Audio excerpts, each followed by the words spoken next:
Washington, a month after the killing of George Floyd by the police in Minneapolis ignited a wave of nationwide protests. Democratic Party officials are expressing broad support for significantly reallocating funds away from police departments, with positions that go well beyond that of the party's presumptive presidential nominee, Joseph R. Biden Jr. Interviews with 54 Democratic National Committee members, convention superdelegates and members of a criminal justice task force convened by Mr. Biden and Senator Bernie Sanders found a near-unanimous sentiment that local governments should redirect more money toward social services, education and mental health agencies. Very few advocate fully defunding or abolishing the police, as some activists have called for.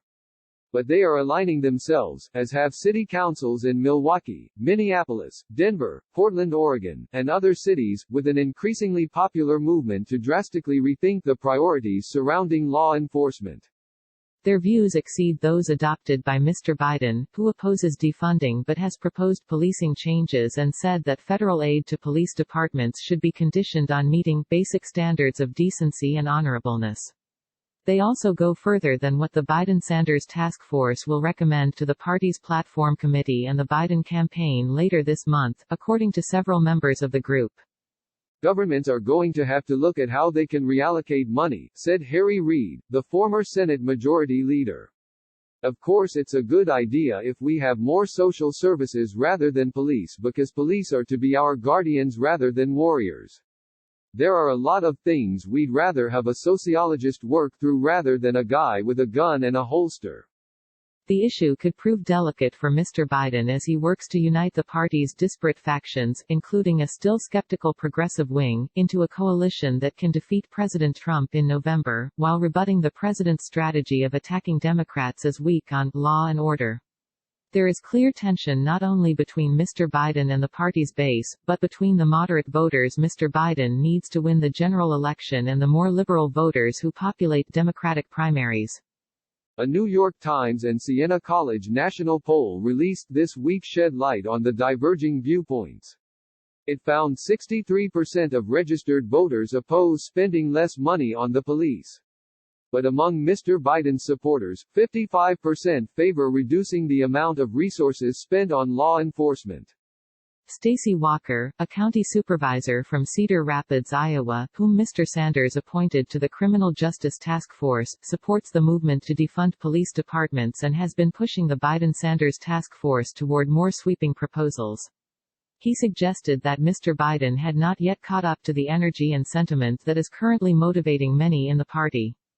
It seems to me right now that the vice president certainly understands the need for police reform, but I think his vision is a little different from some of the progressive activists on the ground, Mr. Walker said. The activism in the party over law enforcement and racial injustice has already had an impact on Democratic politics.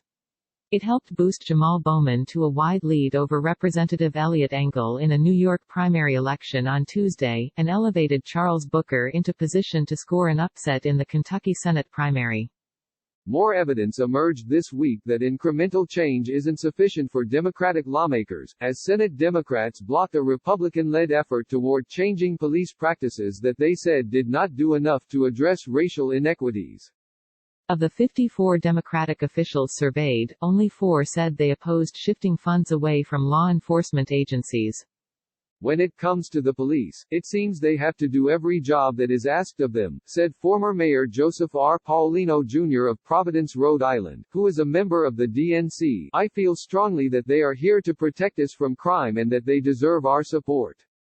Andrew Bates, a Biden campaign spokesman, said that bringing our nation together to overcome systemic racism is at the heart of Joe Biden's agenda, adding that Mr. Biden would fight for a range of programs as well as for new grants for the community policing that is proven to improve relationships and reduce violence. He believes policing funding should be conditioned on local law enforcement reforms to stop these horrible tragedies, Mr. Bates said.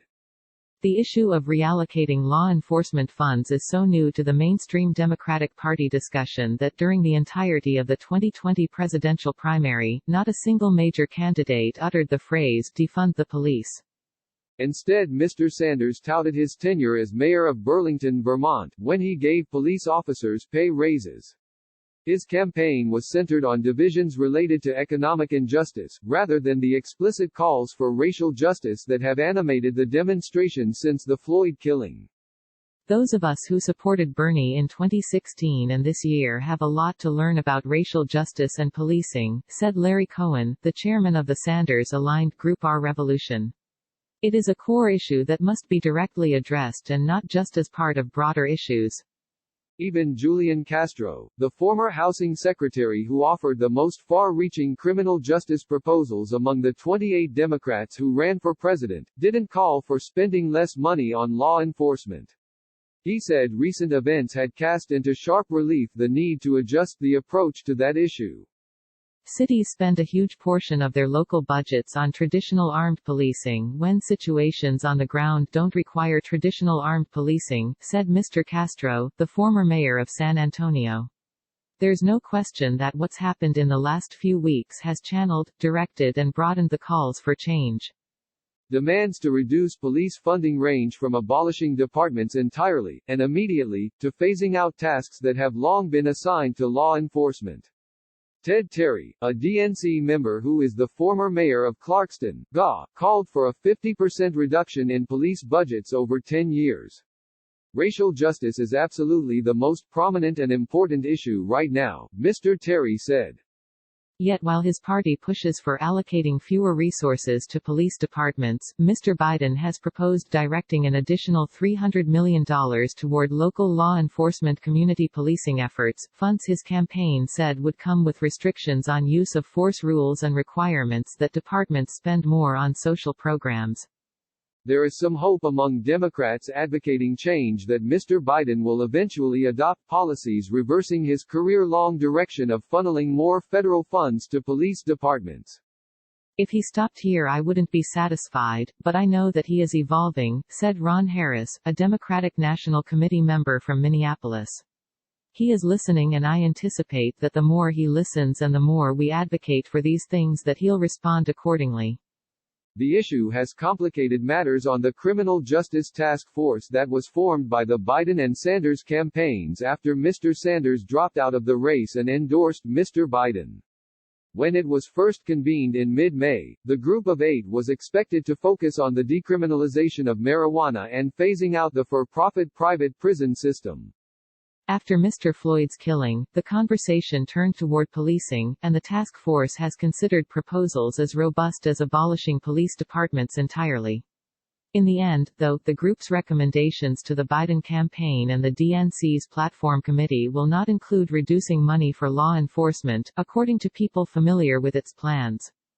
Yet even Mr. Biden's appointees to the task force said a potential Biden administration should consider what incentives it offers local governments to redirect its law enforcement resources. You can't go downstream and say, why aren't there any fish, said Ramesh Akbari, a Tennessee state senator from Memphis who was appointed by the Biden campaign to serve on the task force. You have to go to the top of the river and figure out what the problem is there. The Democrats who urge shrinking police budgets say it would reverse decades of policies that have shifted funds away from social services toward police departments. I support law enforcement, and that means realigning their mandate and stop being asked to respond to the social service needs which our elected officials have ignored for far too long, said Alma Gonzalez, a Democratic National Committee member from Tampa, Florida. As liberal activists and demonstrators have rallied around the "Defund the Police" slogan, President Trump and his Republican allies have argued that a Biden presidency would lead to chaotic scenes across American cities. In an effort to stoke those anxieties, the president has tweeted the phrase, "law and order," 16 times since Mr. Floyd was killed. The vast majority of Democrats interviewed did not seem worried about Mr. Trump's attacks, and said they saw little risk in having Mr. Trump portray them as weak on law and order issues as long as they were making practical policy proposals for redirecting police funding to other social service agencies. The bigger risk, most of them said, is for Mr. Biden to alienate an energized base, exposing a potentially damaging schism in his coalition. "We, as black citizens, will no longer accept the minimum from the Democrats," said Ray McKinnon, a Democratic National Committee member from Charlotte, North Carolina. "We will not accept the tough on crime, Biden or Clinton's." Those days have passed and we demand that black and brown folks are centered.